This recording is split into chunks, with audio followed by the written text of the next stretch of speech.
अस्सलाम वालेकुम। Family cases में बाज़ औक़ात ये भी सूरत हाल देखने को मिलती है कि ख़ातून अपना और अपने बच्चों का मेंटेनेंस का यानी इस माहाना ख़र्चे का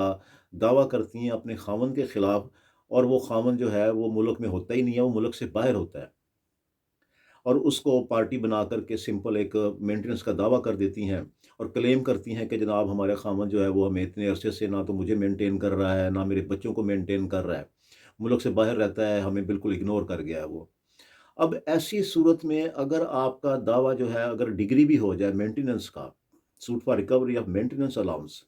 तो आपको जब उसकी एग्जीक्यूशन करवानी होती है तो वो बड़ा प्रॉब्लम हो जाता है। ख़वातीन को बहुत प्रॉब्लम हो जाता है कि अब ये इसकी एग्जीक्यूशन कैसे करवाएँ? ये रकम जो है जो कोर्ट ने हमें दी है, यानी हमारे हक़ में जो फ़ैसला किया है, तो इसकी तो हम तामील ही नहीं करवा सकते, इसको तो हम ले ही नहीं सकते, ख़ावंद तो मुल्क से बाहर है।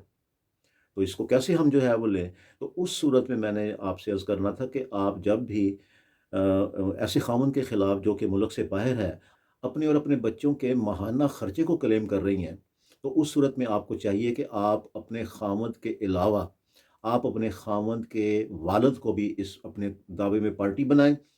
और उसमें लिखें कि मेरे ख़ावंद जो है मुल्क से बाहर हैं, मेंटेन नहीं कर रहे, बच्चों को मेंटेन नहीं कर रहे, इतना अरसा हो गया है, कोई उन्होंने खर्चा नहीं भेजा, और अपने वालदैन को यानी अपने वालिद साहब को और वालदा को वो रेगुलरली खर्चा भेज रहे हैं और उनकी तमाम ज़रूरियात पूरी कर रहे हैं, जबकि हमारी कोई ज़रूरत पूरी नहीं कर रहे। तो इस सूरत में आप जब बनाएँगी अपने ससुर को बतौर डिफेंडेंट नंबर 2 उनको भी पार्टी बनाएँगी, तो आप अपने दावे में ये क्लेम कर सकती हैं कि जनाब, चूँकि मेरा ख़ावंद जो है वो ना तो मुझे मेंटेन कर रहा है, ना मेरे बच्चों को मेंटेन कर रहा है, तो मेरी मेंटेनेंस के जितने भी अखराजात हैं और मेरे बच्चों के मेंटेनेंस के जितने भी अखराजात हैं, वो मेरे ख़ावंद के वालिद साहब से जो डिफेंडेंट नंबर 2 है, इससे दिलवाए जाएँ। एक तो ये आप उसमें क्लेम कर सकती हैं, और दूसरा जो है आप ये भी उसमें क्लेम कर सकती हैं कि मेरे जो फादर इन लॉ हैं, यानी मेरे जो ससुर हैं, वो इस काबिल हैं, उनकी इतनी फाइनेंशियल स्टेटस उनका इतना अच्छा है कि वो मेरे बच्चों को बहुत बेहतर तरीके से मेंटेन भी कर सकते हैं। अगर ख़ावंद जो है वो मुझे खर्चा ना भी भेजें, तो ये जो मेरे ससुर हैं, यानी जो मेरे बच्चों के दादा हैं, वो भी अपने तौर पर भी अगर चाहें तो बहुत अच्छा मेरे बच्चों को मेंटेन कर सकते हैं। तो इसलिए अगर कल को ये आपका केस डिग्री भी हो जाता है, तो अगर ख़ावंद से आप ये रकम ना भी ले सकें, यानी ये डिग्री जो है उसकी तामील ख़ावंद के ख़िलाफ़ ना भी हो सके, तो ससुर के ख़िलाफ़ डेफ़िनेटली हो जाएगी, क्योंकि वो यहाँ पे पाकिस्तान में है, तो वो इस तरह से जो है उनकी जायदाद भी कुर्क हो सकती है। अदरवाइज़ भी उनके खिलाफ जो है वारंट गिरफ्तारी जारी हो सकते हैं, और भी बहुत कुछ हो सकता है। एक तो मैंने ये अर्ज़ करना थी कि आप जो भी आपके ख़ावंद के वालिद साहब हैं, उनको जब भी मेंटेनेंस का दावा करें, अपना और अपने बच्चों के खर्चे का दावा करें, तो ख़ावंद के वालिद को भी पार्टी बनाएँ, चाहे आपके ख़ावंद मुल्क से बाहर रह रहे हैं, चाहे आपके ख़ावंद मुल्क के अंदर रह रहे हैं। दोनों सूरतों में जो है उनको पार्टी आप बना सकते हैं। और दूसरा मैंने ये अर्ज़ करना था कि अगर आप समझती हैं कि आपके ख़ावंद की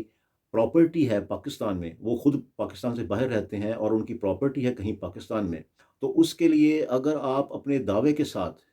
सेक्शन 21 ए की एप्लीकेशन साथ अटैच कर दें कि जनाब मेरे ख़ावंद की ये प्रॉपर्टी है, फ़लाँ जगह पे है, इस प्रॉपर्टी को कोर्ट अपनी सुपरविज़न में ले, अपनी प्रोटेक्शन में ले, इस प्रॉपर्टी के ऊपर कोर्ट एक स्टे ऑर्डर जारी करे ताकि ये प्रॉपर्टी एलिनेट ना हो सके, किसी और को मुंतकिल ना हो सके, सेल आउट ना हो सके, यानी इसको किसी भी तरह से इस प्रॉपर्टी को जो है वो आगे कहीं और पर ट्रांसफ़र ना किया जा सके, ताकि अगर मेरा मेंटेनेंस का केस, मेरे बच्चों का मेंटेनेंस का केस डिग्री होता है, तो इस प्रॉपर्टी से उसकी एग्ज़ीक्यूशन करवाई जा सके। तो ये आप जो है वो जब भी आप मेंटेनेंस का दावा क्लेम करें, और अगर आपको पता है कि आपके ख़ावंद की यहाँ पे कोई ज़रई ज़मीन है, या कोई शहरी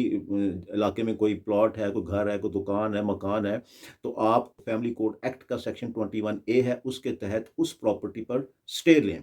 ताकि आपके और आपके बच्चों की मेंटेनेंस जो है वो सिक्योर हो सके। मेरा नाम है Agha Zafar advocate. I am from Lahore. अस्सलाम वालेकुम।